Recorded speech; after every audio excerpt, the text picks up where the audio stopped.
रुसवा शुदन इश्क हीर। छन्ना चूरी दा कुट के हीर जट्टी मीए रांझे नूं रोज़ पुचावदी सी। करके कसम करार ते कौल सच्चा मुड़ के घरां दे वल ओ आमदी सी। कत्तण तुमणा छड़िया हीर जट्टी हर हर वक़्त रंजीटे ते जामदी सी। लोई शर्म दी ला के सणे सईयां नाल शौक दे गले लगावदी सी। खलकत वेख के उस दी चाल मंदी पंजे उंगलां मूँह विच पाउंदी सी। वर शाह विच दोज़खां सड़ नहीं गए बुरे अमलां तूं शरह फरमाउंदी सी। मां दा हीर नूं समझाउणा।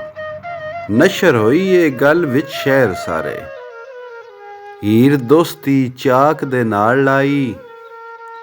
बेले जामदी यार हडावणे नूं जग्गों शर्म हया ना करे काई। घरी आई जां रांझे तो विदा होके कई करें हया बस कहे माई। मैनू साड़िया लोकां देयां तानियां ने लोई शर्म दी मुख तो तुध चाई। मार डकरे करनगे वड तेरे चूचक बाप ते सक्का सुल्तान भाई। आ डरिए चंचल हारिए नी साडे सिरी तू ए की खाक पाई। मुड़ जा चकीटे तो डारिए नी टल जा ते आखड़े लग जाई। पई मां समझावदी हीर ताई कोल सद के चाची ते सक्की ताई। साडी गल दी लोक विचार करदे सारे जंग सियाल ते डूम नाई। वर शाह हिसाब नूं पकड़नी गए जिन्ना मापियां दी जिंद जान ताई। कलाम हीर। सुन मलकीए अमड़िए मेरिए नी जिचर जान रंजीटे तो ना टलसां।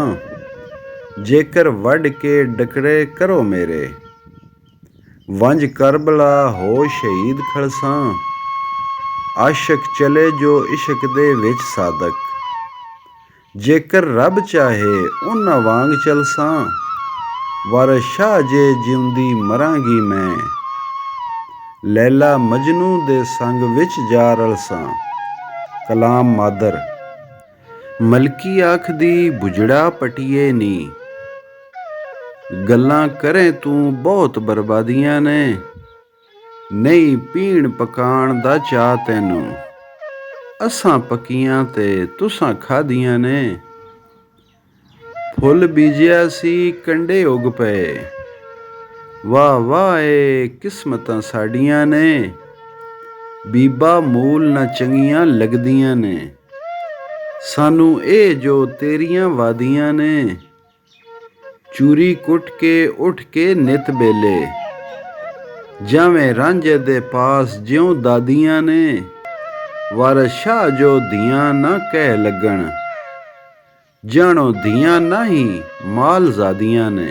हिरदा उठ के बेले वल जाना चोरी माऊ तो उठ के किसे वेले हीर रांझे दे पास भी आमदी ए।